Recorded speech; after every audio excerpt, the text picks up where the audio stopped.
अस्सलामुअलैकुम students. First year chemistry का Malik cantt college का पेपर है, जिसको अब हम डिस्कस करेंगे। मलिक कैंट कॉलेज का ही मैं टीचर भी हूँ, तो आइए इस पेपर को डिस्कस करें, एमसीक्यूज को डिस्कस करते हैं और कोशिश करेंगे कि अब और भी जो जिन जिन कॉलेजेस में पेपर्स हो रहे हैं उनके एमसीक्यूज को और क्वेश्चंस को डिस्कस किया जाए। चलिए स्टार्ट करते हैं एमसीक्यूज से। पहला एमसीक्यू है, at standard temperature and pressure the volume of sample of oxygen gas is 44.82 decimetre cube, the number of molecules is.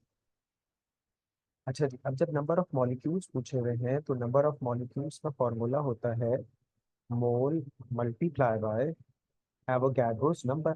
ठीक है, ये है फॉर्मूला। इसका फॉर्मूला नंबर ऑफ मॉलिक्यूल्स निकालने का, तो पहले हमें क्या निकालना पड़ेगा, यहाँ पे मोल्स निकालना पड़ेंगे। वॉल्यूम दिया हुआ है एसटीपी पर, तो वॉल्यूम निकाल से मोल्स निकालने का फॉर्मूला क्या होता है एसटीपी पर। आइए अब इसको भी देख लेते हैं।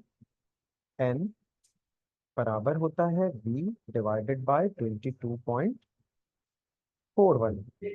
तो बेटे यहाँ पे अब वॉल्यूम दिया हुआ है 44.82, उसको 22.4 से डिवाइड कर देंगे तो हमारे पास आंसर क्या आ जाएगा, मोल एन आ जाएगा हमारे पास 2। फिर उस 2 को हम एवोगैड्रोस नंबर से मल्टीप्लाई कर देंगे, यानी कि 6.02 एक्सपोनेंशियल 23 से।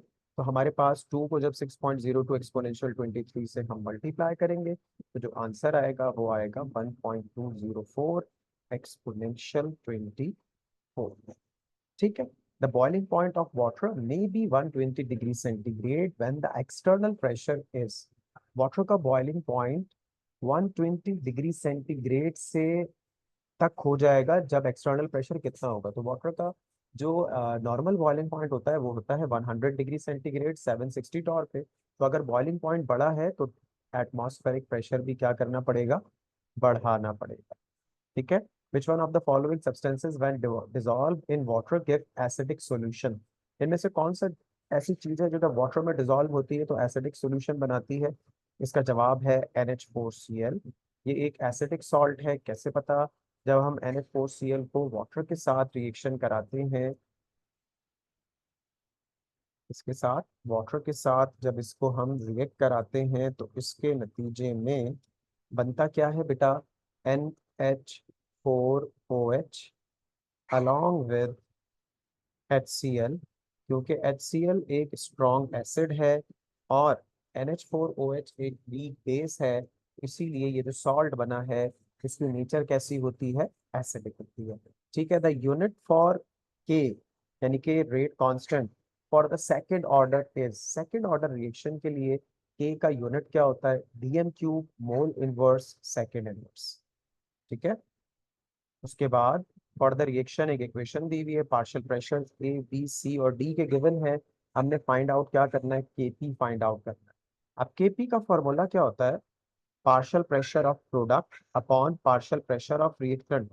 प्रोडक्ट कौन है, सी और डी, तो सी का पार्शियल प्रेशर और डी का पार्शियल प्रेशर यानी कि 0.05 मल्टीप्लाई बाय, ये सी का पार्शियल प्रेशर है गिवन 10, डी के पार्शियल प्रेशर, और उसको फिर डिवाइड करेंगे किससे, ए और बी के पार्शियल प्रेशर से, जो कि कितना है 0.5 मल्टीप्लाई बाय 1.0। इसको जब हम सॉल्व करेंगे तो हमारे पास केपी का जो आंसर आएगा वो 1 आएगा। सॉल्व करेंगे जब, तो 1 हमारे पास ऑप्शन पे मौजूद है, ये रहा 1।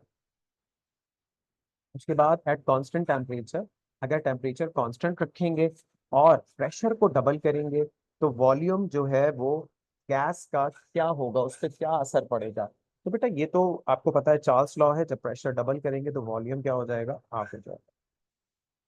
Oxidation number of N in N2O, ये पूछा हुआ है भैया। N2O की जब बात कर रहे हैं, इसमें एन का ऑक्सीडेशन नंबर निकालना है। N2O का नेट चार्ज है 0। ठीक है। हमें क्या चाहिए इसमें, नाइट्रोजन का ऑक्सीडेशन नंबर। तो एन का हमें नहीं पता, 2N है तो 2N। ठीक है जी। और ऑक्सीजन कितना होता है, -2। ठीक है। ये बराबर किसके है, 0 के। उसके बाद एन चाहिए, -2 वहां ले गए, प्लस का 2 हो गया, और ये 2 जो एन से मल्टीप्लाई हो रहा है वहां ले गए, डिवाइड हो गया। तो 2 डिवाइडेड बाय 2 जवाब क्या आ गया, 1, और ये प्लस का 1। उसके बाद if a beam of sunlight is passing through the prism then the type of spectrum is obtained, तो कौन सा स्पेक्ट्रम मिलता है? कंटिन्यूअस। ठीक है।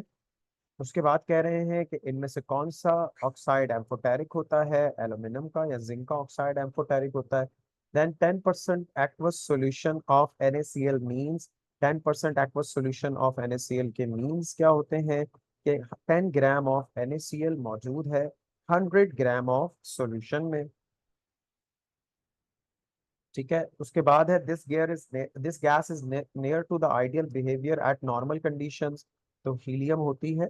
ठीक है। आगे बढ़ रहे हैं। In dry cell anode is made up of, dry cell में एनोड किसका बना हुआ होता है? हाँ भाई, ड्राई सेल में एनोड किस चीज का बना हुआ होता है? तो ड्राई सेल में जो एनोड होता है वो जिंक का बना हुआ होता है। ड्राई सेल में एनोड किसका बना हुआ होता है? जिंक का बना हुआ होता है। तो यहाँ पर 12 जो ऑप्शन है हमारे पास, इसमें जिंक का ऑप्शन है जी, बिल्कुल है। 13। उसके बाद कह रहा है KSP of silver chloride is this, इसमें सिल्वर आयंस की कंसंट्रेशन कितनी होगी? अब देखो भाई, KSP की जब हम बात करते हैं तो KSP का फॉर्मूला क्या होगा? KSP बराबर होता है किसके? सिल्वर आयन की कंसंट्रेशन के, Ag पॉजिटिव, और उसको फिर हम मल्टीप्लाई करेंगे किससे? क्लोराइड आयन की कंसंट्रेशन से। ठीक है ना। सिल्वर आयन की कंसंट्रेशन और क्लोराइड आयन की कंसंट्रेशन के प्रोडक्ट के बराबर होता है। ठीक है। अब इसमें हमें क्लोराइड आयन की सॉरी सिल्वर आयन की कंसंट्रेशन निकालनी है। KSP की वैल्यू कितने गिवन है? 2.0 एक्सपोनेंशियल -10। ये किसकी वैल्यू है? KSP की वैल्यू है। सिल्वर की कंसंट्रेशन नहीं पता, वो x हो गया।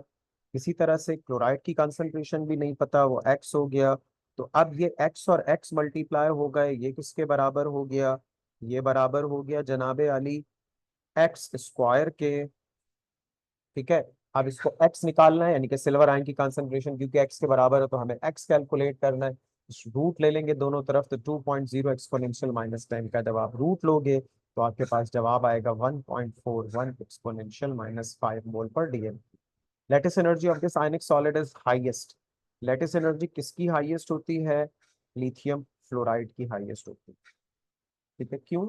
स्मॉल जितना आयन होता है उतनी लैटिस एनर्जी ज्यादा होती है। Alpha rays consist of 2 protons and 2 neutrons.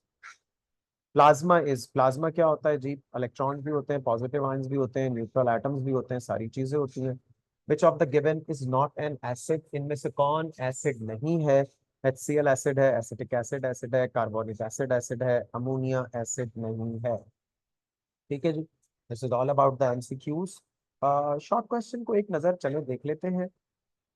वैसे उसका सोल्यूशन हम इसमें नहीं बना रहे, कोशिश करेंगे उसका PDF बना के आपके साथ ग्रुप पे या इसमें एक लिंक बना के शेयर कर दें। ठीक है। ये आपके पास है पहले क्वेश्चन में MCQs सॉरी डेफिनेशंस दी हुई हैं, फिर एक न्यूमेरिकल है ग्राहम्स लॉ का, फिर एक वैन-डेर-वाल इक्वेशन है, फिर हैसेल्स लॉ का न्यूमेरिकल है, फिर एक स्टोइचियोमेट्री से रिलेटेड न्यूमेरिकल है, factors affecting rate of reaction, Le Chatelier है, सॉल्युबिलिटी है। ये आपके सामने पेपर है। इस पेपर की मैं PDF इसके वीडियो के साथ ही उसके डिस्क्रिप्शन में ऐड कर दूंगा, उसका गूगल ड्राइव का लिंक, वहाँ से आप इसको अगर सॉल्व करना चाहते हैं तो ले भी लीजिएगा। बाकी इंशाल्लाह ताला और पेपर्स की वीडियोस भी MCQs स्पेशली सॉल्व करके हम आपके साथ शेयर करेंगे। ख्याल रखिए अपना, वीडियो को लाइक कीजिए, चैनल को सब्सक्राइब कीजिए। अल्लाह हाफिज़।